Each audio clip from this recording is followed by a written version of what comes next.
ओम श्री विष्णवे नमः।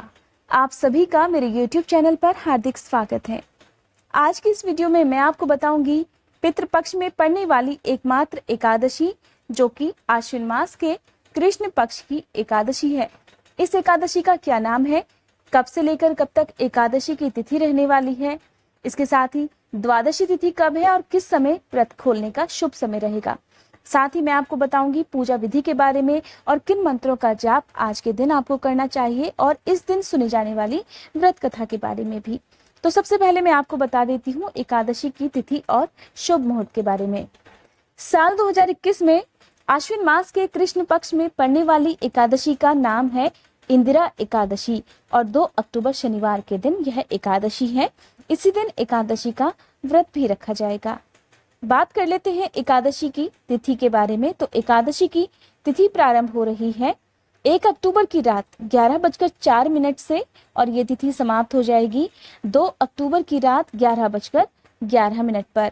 द्वादशी तिथि प्रारंभ हो रही है 2 अक्टूबर की रात 11:12 से, जो कि समाप्त होगी 3 अक्टूबर की रात 10:30 पर।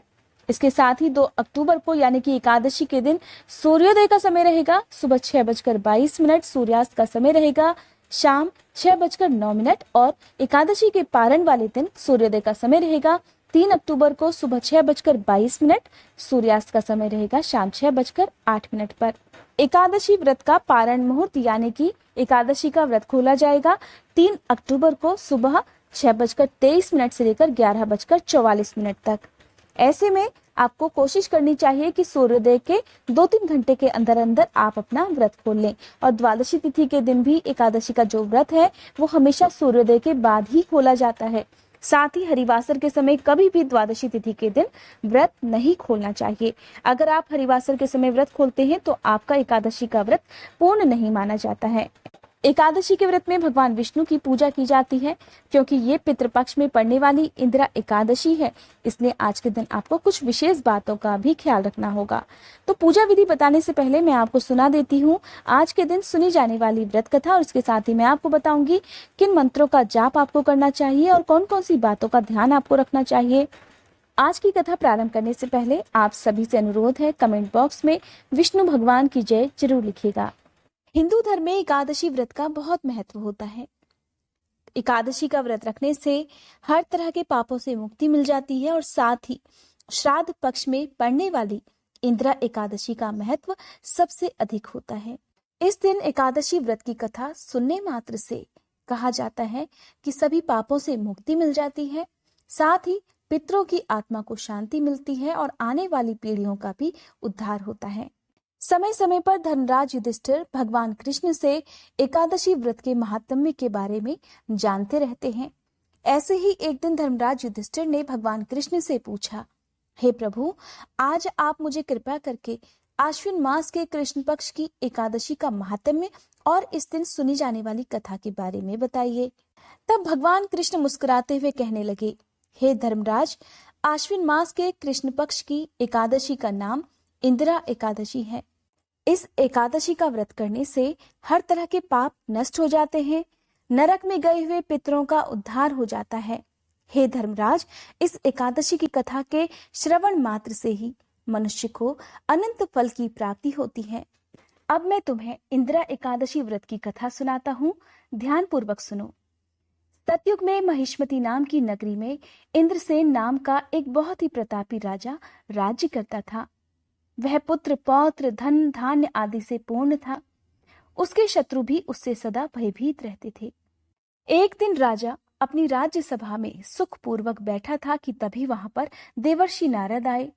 देवर्षि नारद को देखकर राजा आसन से उठे और प्रणाम करके उन्हें आदर सहित आसन पर बिठाने लगे। तब देवर्षि नारद ने कहा, हे राजन, आपके राज्य में सब कुशल से तो हैं?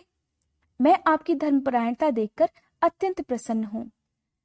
देवर्षि नारद की बात सुनकर राजा ने कहा, हे देवर्षि, आपकी कृपा से मेरे राज्य में सब कुशल पूर्वक हैं तथा आपकी कृपा से मेरे सभी यज्ञ कर्म आदि सफल भी हो गए हैं। हे महर्षि, अब आप कृपा कर यह बताएं कि आपका यहाँ आगमन किस उद्देश्य से हुआ है? मैं आपकी क्या सेवा कर सकता हूँ?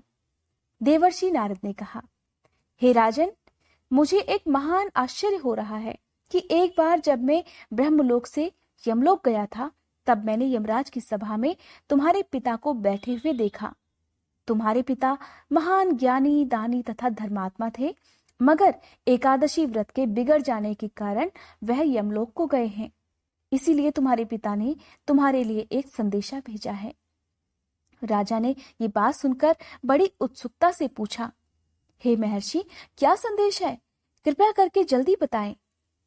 तब देवर्षि नारद ने कहा, हे राजन, तुम्हारे पिता ने कहा है, आप मेरे पुत्र इंद्रसेन, जो कि महिष्मती नाम की नगरी का राजा है, उसके पास जाकर एक संदेश देने की कृपा करें। आप उसे जाकर बताइएगा कि शायद मेरे किसी पूर्व जन्म के बुरे कर्म के कारण ही मुझे यमलोक में आना पड़ा है। यदि मेरा पुत्र आश्विन मास के कृष्ण पक्ष की इंदिरा एकादशी का व्रत करके उस व्रत का फल मुझे दे दे तो मेरी मुक्ति संभव है। मैं भी इस लोक से छूटकर स्वर्ग लोक में चला जाऊंगा। इस प्रकार देवर्षि नारद के मुंह से अपने पिता को यमलोक में पड़ा होने की बात सुनकर इंद्रसेन को बड़ा दुख हुआ। उसने देवर्षि से कहा, हे नारद जी, ये तो बड़े दुख का समाचार है कि मेरे पिता यमलोक में पड़े हैं। मैं उनकी मुक्ति का उपाय अवश्य करूंगा। आप कृपा करके मुझे इंदिरा एकादशी व्रत का विधान बताने की कृपा करें। तब देवर्षि नारद ने कहा, हे राजन, आश्विन मास के कृष्ण पक्ष की दशमी तिथि के दिन प्रातःकाल श्रद्धा पूर्वक स्नान करना चाहिए। इसके उपरांत दोपहर के समय भी स्नान करना चाहिए। उस समय आप श्रद्धा पूर्वक पितरों का श्राद्ध करें और उस दिन एक समय का भोजन करें।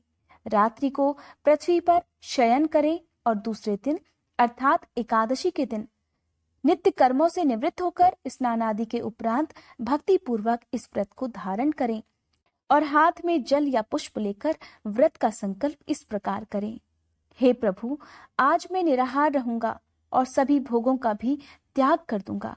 इसके उपरांत मैं अगले दिन भोजन ग्रहण करूंगा।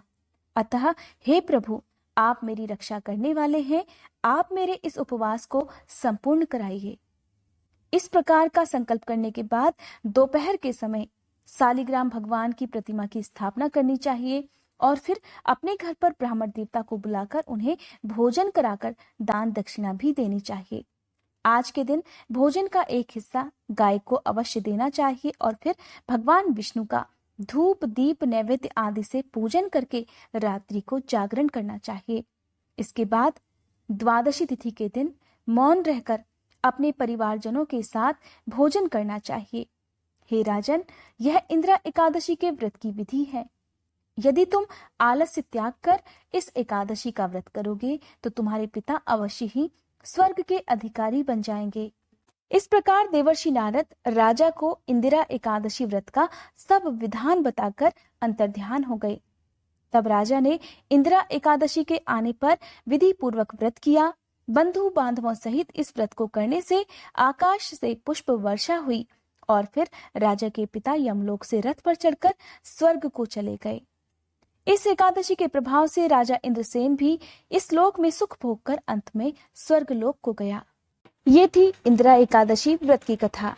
कहते हैं पितरों की आत्मा की शांति के लिए और उनके मोक्ष की कामना के लिए इंदिरा एकादशी का व्रत संभव हो तो सभी को रखना चाहिए और इंदिरा एकादशी व्रत के सभी नियमों का भी विधिवत पालन करना चाहिए। इंदिरा एकादशी के दिन व्रत रखने वाले भक्त किस तरह पूजा करें? तो सबसे पहली बात तो एकादशी का जो व्रत होता है उसके नियमों का पालन एक दिन पहले यानी कि दशमी तिथि से ही प्रारंभ हो जाता है, जो कि द्वादशी तिथि तक करना होता है। तो एकादशी से एक दिन पहले सूर्यास्त से पहले पहले ही भोजन ग्रहण करना होता है और उसके बाद फिर कुछ भी अन्न ग्रहण नहीं करना चाहिए। साथ ही क्योंकि एकादशी के व्रत में भगवान विष्णु को तुलसी दल अर्पित किए जाते हैं, फल फूल अर्पित किए जाते हैं। अगर आप अपने घर से ही फूल तोड़ना चाहते हैं तो आप पहले से ही तोड़कर रख लें और तुलसी दल भी आपको पहले से ही तोड़कर रख लेनी चाहिए। एकादशी वाले दिन किसी भी प्रकार की फूल पत्ती पेड़ पौधों को नुकसान नहीं पहुंचाना चाहिए। इसके साथ ही आप दशमी तिथि के दिन कुछ विशेष भोजन जैसे कि चने, मसूर और उड़द की दाल और ये सब नहीं खाना चाहिए। साथ ही आपको शुद्ध सात्विक भोजन दशमी तिथि के दिन भी ग्रहण करना चाहिए। रात को जमीन पर सोते हुए भगवान विष्णु का ध्यान करना चाहिए और फिर एकादशी के दिन ब्रह्म मुहूर्त में उठकर स्नान करने के साथ ही पीले रंग के वस्त्र पहनने चाहिए। आज के दिन सूर्य देवता को जल अर्पित करते समय अपने पितरों का भी ध्यान करें। फिर आप हाथ में जल पुष्प लेकर व्रत का संकल्प लीजिए कि आज आप इंदिरा एकादशी का व्रत करने जा रहे हैं। अगर आप व्रत नहीं भी करते हैं और केवल दान देना चाहते हैं तो भी आज के दिन आपको दान देने का भी संकल्प लेना चाहिए। अब एक चौकी पर पीला रंग का वस्त्र बिछाकर उस पर भगवान विष्णु की प्रतिमा की स्थापना की जाती है। भगवान विष्णु के साथ साथ माँ लक्ष्मी जी की भी स्थापना आप जरूर करें। फिर गंगा जल छिड़ककर आप अपने मंदिर को पवित्र कर लें। अपने घर के चारों कोनों में आज के दिन गंगा जल जरूर छिड़कना चाहिए। इसके साथ ही भगवान विष्णु को पीले रंग के फल फूल अर्पित करें और तुलसी दल भी अर्पित करें।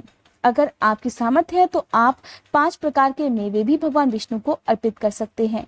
अब घी का या फिर तिल के तेल का दिया जलाकर धूप दीपक जलाकर भगवान विष्णु की पूजा करनी चाहिए।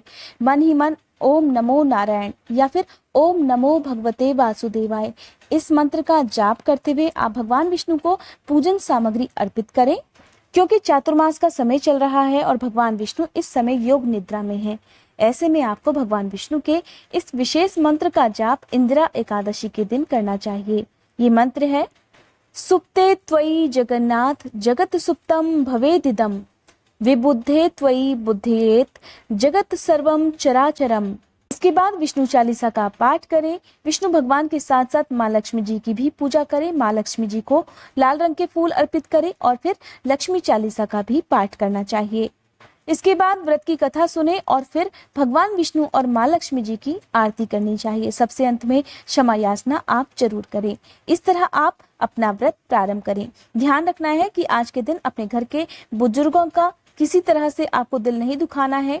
अपने घर पर आए हुए किसी भी जरूरतमंद को घर से खाली हाथ लौटने नहीं देना है और इस प्रकार आप श्रद्धा के साथ पूरे भक्तिभाव के साथ अपना व्रत प्रारंभ करें। एकादशी के व्रत में दिन भर कुछ भी नहीं खाना चाहिए, इसलिए आप अपने भगवान पर अटूट श्रद्धा रखें। सब कुछ भगवान विष्णु के चरणों में अर्पित कर दें और इस तरह से आपका व्रत पूरा हो जाएगा। आप शाम के समय आप भगवान विष्णु की पूजा करें और अगर आप ऐसे में बिना कुछ खाए पिए नहीं रह सकते हैं या अगर आपके साथ कोई भी हेल्थ प्रॉब्लम हो तो आप एकादशी के व्रत में शाम को पूजा करने के बाद दूध फल या चाय ले सकते हैं। एकादशी के व्रत में रात को भी जमीन पर सोना चाहिए और जितनी देर संभव हो रात को आपको जागरण करना चाहिए। भगवान विष्णु के मंत्र का आप जाप कर सकते हैं। अगर आपके पास तुलसी की माला है तो आप तुलसी की माला से भगवान विष्णु के किसी भी मंत्र का 108 बार जाप कर सकते हैं। व्रत खोला जाता है अगले दिन यानी कि द्वादशी तिथि को। तो ऐसे में आपको एक बात का ध्यान रखना है कि हरिवासर के समय कभी भी एकादशी का व्रत नहीं खोलना चाहिए। हरिवासर समय होता है द्वादशी तिथि का प्रथम 1/4 पहर, यानी कि जब द्वादशी तिथि प्रारंभ हुई होती है तो उसके शुरू के 5-6 घंटे हरिवासर का समय कहलाते हैं। एकादशी की पूजा शाम को भी विधिवत करनी चाहिए। शाम के समय भी स्नान करके साफ वस्त्र पहनने के बाद ही पूजा करनी चाहिए और फिर अगले दिन द्वादशी तिथि को ब्रह्म मुहूर्त में उठकर स्नान करना चाहिए और हाथ में जल या फिर पुष्प लेकर दान करने का संकल्प भी जरूर लेना चाहिए, क्योंकि बिना संकल्प किए गए दान का पूर्ण फल प्राप्त नहीं होता है। आज के दिन आप जो भी दान करें उसे अपने पितरों को समर्पित करते हुए ही करें। आज के व्रत का पुण्य अगर आप अपने पितरों को अर्पित कर देते हैं तो कहा जाता है आपके पितरों का आशीर्वाद सदा आप पर बना रहता है। एकादशी के व्रत में सबसे पहली बात जो आपको ध्यान रखनी है कि आपको आज के दिन भगवान विष्णु को भोग में तुलसी दल जरूर अर्पित करने हैं। जो भी भोग आपने बनाया है उसमें आप तुलसी दल रखकर ही भगवान विष्णु को अर्पित करें, क्योंकि भगवान विष्णु बिना तुलसी के अपना कोई भी भोग स्वीकार नहीं करते हैं। इंदिरा एकादशी का व्रत आप जितना ज्यादा मौन रहकर करेंगे उतना ही आपको पुण्य फल प्राप्त होगा। आज के दिन किसी का दिल नहीं दुखाना चाहिए, किसी का अपमान नहीं करना चाहिए और सबसे पहली बात, इंदिरा एकादशी के दिन आप अपने घर पर पक्षियों के लिए छत पर दाना पानी जरूर रखें। गाय को गुड़, रोटी और चने की दाल खिलाएं, संभव हो तो हरा चारा खिलाएं और जितना ज्यादा हो सके आज के दिन आप बेजुबान प्राणियों की सेवा करें। पितृपक्ष में पड़ने वाली इस एकादशी के दिन पीपल के वृक्ष की पूजा भी जरूर करनी चाहिए। एक दिया आप पीपल के वृक्ष की जड़ में शाम के समय जरूर जलाएं और इसके साथ ही अपने घर के मुख्य द्वार पर दक्षिण दिशा की तरफ मुंह करके एक दिया आपको जरूर जलाना चाहिए। साथ ही दक्षिण दिशा की तरफ मुंह करके आपको अपने पितरों को प्रणाम भी करना चाहिए और उनसे क्षमा याचना भी करनी चाहिए। ये थी आज की वीडियो। अगर आप जानना चाहते हैं एकादशी व्रत के पालन की विधि के बारे में, तो इसकी एक वीडियो मैंने अपने चैनल पर अलग से अपलोड कर दी है। अगर आपने उस वीडियो को नहीं देखा है तो आप मेरे चैनल पर पालन विधि की वीडियो भी देख सकते हैं। ये वीडियो आपको कैसी लगी आप कमेंट बॉक्स में मुझे जरूर बताइएगा। साथ ही मेरे चैनल को सब्सक्राइब करने के साथ साथ बेल आइकन प्रेस करना मत भूलिएगा।